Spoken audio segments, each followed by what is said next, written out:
Hello friends, स्वागत है आपका आपके अपने लीगल चैनल सोच में प्रहार में। मैं हूं एडवोकेट सनी शर्मा और दोस्तों आपके लिए रीसेंट अभी 2 दिसंबर 2022 का एक बहुत इंपॉर्टेंट जजमेंट जिसमें पति और उसके घर वालों के सभी के नाम इन्वॉल्व थे। 498 ए, 376, 377 जैसी सारी धाराएं लगी हुई थी। इस पर क्वेश्चन का एक जजमेंट मैं आपके लिए लेके आया हूं जो कि जानना आप सभी लोगों के लिए बहुत इंपॉर्टेंट है।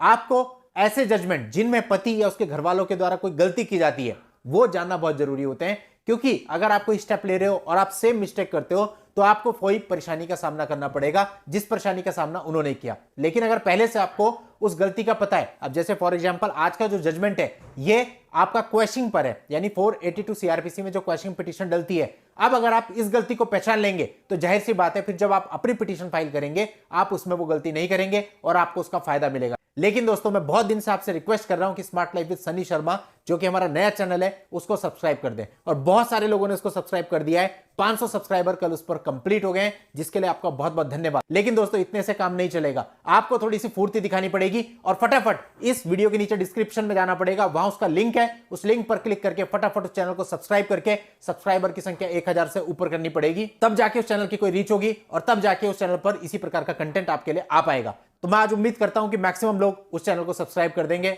और आने वाले कुछ ही दिनों में 1000 पार हो जाएंगे। तो चलिए दोस्तों आप अपना काम कीजिए, मैं अपना काम करता हूं। तो दोस्तों इस मामले में ऐसा हुआ कि पति पर एक एफआईआर दर्ज हुई, उसमें पति के अलावा 6 और लोगों के नाम थे। जो धाराएं लगी थी वो मैं आपको बता देता हूं। धाराएं लगी थी 376 2N, 377, 498 ए, 494, 294, 323, 504, 506 और 34 आईपीसी। अब नागपुर बेंच का मामला है। नागपुर बेंच में इन सभी लोगों ने मिलकर के अपनी तरफ से क्वेश्चन पिटीशन फाइल करी, यानी कि 7 लोग थे, 7 की तरफ से ही क्वेश्चन पिटीशन फाइल हुई। अब दोस्तों जब ये इस प्रकार के विवाद चलते हैं या सेपरेशन पीरियड ज्यादा हो जाता है तो हस्बैंड जो होता है वो ये सोचता है कि यार मैं तो स्टक कर गया, मैं फंस गया, अभी मैं आगे बढ़ता हूं। तो वो आगे बढ़ने के लिए क्या करता है, किसी के साथ रिलेशनशिप में आ जाता है या फिर दूसरी शादी कर लेता है, यानी पहली शादी से डाइवोर्स के बिना ही दूसरी शादी कर लेता है या फिर किसी के साथ रिलेशनशिप में रहने लगता है। अब दोस्तों 498 है क्या? 498 है पति के द्वारा पत्नी पर किसी भी प्रकार से की जा रही क्रूरता। अब अगर आपने पहली शादी से डाइवोर्स नहीं लिया और दूसरी शादी कर ली तो ये क्रूरता मानी जाएगी या नहीं मानी जाएगी, ये यहां पर एक पॉइंट था, लॉ पॉइंट, जिस पर कोर्ट को डिसाइड करना था। क्योंकि यहां पर ऐसे मामला था, पति ने अपनी पहली पत्नी को बिना बताए दूसरी शादी कर ली थी और डाइवोर्स भी नहीं हुआ था।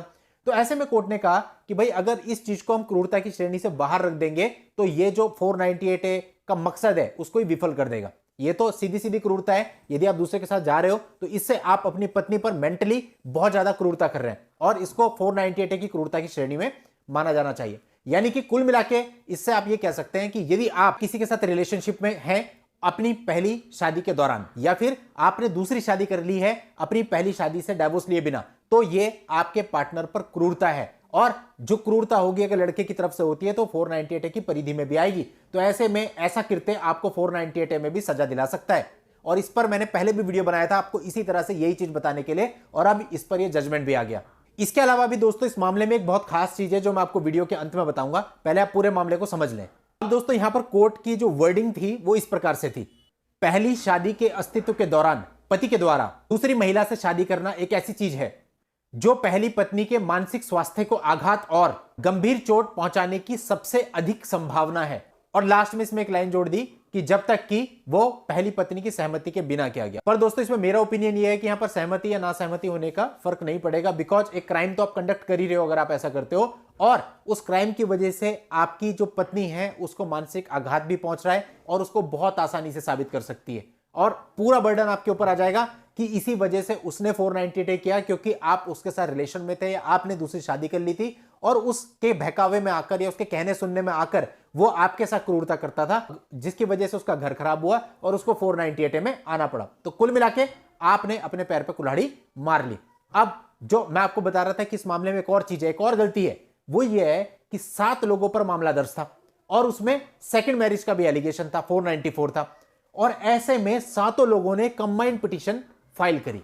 अब दोस्तों मैं आपको बताता हूं ये सब मामले टू मामले पे डिपेंड करता है कि आपको कंबाइंड पिटीशन फाइल करनी है, या आपको दो पार्ट में, दो भागों में पिटीशन फाइल करनी है, या तीन भागों में पिटीशन फाइल करनी है, उसके लिए आपको एक्सपर्टीज चाहिए। यानी एफआईआर की डिटेल स्टडी करने के बाद ये कहा जा सकता है कि इसमें क्वेश्चन किस तरीके से फाइल होगी जिससे आपको बेनिफिट मिले। ये नहीं है कि एक मामले में जैसा हो रहा है हर मामले में वैसा ही होगा। यहां पर देखिए सबसे जो गंभीर एलिगेशन है वो मैं मानता हूं 494 का है, क्योंकि यदि उसने दूसरी शादी कर ली है तो 494 की वजह से 498 में भी फंसता है। यानी 494 का जो एलिगेशन है वो तो केवल पति पर हो सकता है, बाकी किसी पर तो नहीं था।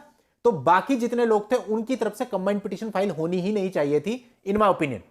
उनकी तरफ से अलग पिटीशन फाइल होती और हस्बैंड की तरफ से अलग पिटीशन फाइल होती, कि 494 सिर्फ हस्बैंड पे था। यदि हस्बैंड को हम अलग कर देते तो 494 तो उसमें से हट ही जाता, वो वाला पार्ट तो हस्बैंड पे आता, बाकी लोगों पे बाकी के पार्ट आते। और 498 है हस्बैंड के द्वारा हुआ, वो 494 का इफेक्ट वहां पे जा रहा है, लेकिन बाकी लोगों की तरफ से 498 हुआ, ये हो सकता था साबित ना हो पाए और क्वेश्चन में बाकी लोगों को रिलीफ मिल सकता था। लेकिन ऐसा करके सब गड़बड़ हो गया और उसका एक ओवरऑल इफेक्ट आया और कोर्ट ने कहा कि भाई सारे लोगों के खिलाफ प्राइमा फेस स्ट्रांगली केस बनता है और क्वेश्चन की पिटीशन कर दी डिसमिस। और ऐसा ही सेम एक मामला नागपुर बेंच का ही मेरे पास भी आया था कुछ समय पहले, जहां पे सेम कंडीशन थी, सभी की तरफ से 5 लोग थे, पांचों लोगों की तरफ से कंबाइंड क्वेश्चन पिटीशन डाली गई थी और नागपुर बेंच ने उसको खारिज कर दिया था। लेकिन प्रॉब्लम यह थी कि उस क्वेश्चन पिटीशन को हमको सुप्रीम कोर्ट में चैलेंज करना था, तो उस मामले में हम उस क्वेश्चन पिटीशन का जो डिसमिसल हुआ था उसके लिए सुप्रीम कोर्ट में गए थे और माननीय सुप्रीम कोर्ट ने भी उस पिटीशन को डिसमिस कर दिया था। तो कुल मिला के बात यह है कि यदि आप एक गलती करते हो उसके बाद उसकी भरपाई करना बड़ा मुश्किल होता है, तो पहले से ही सोच समझ के अगर आप चलेंगे तो अच्छा रहेगा। अदरवाइज फाइनेंशियली भी बहुत नुकसान होगा,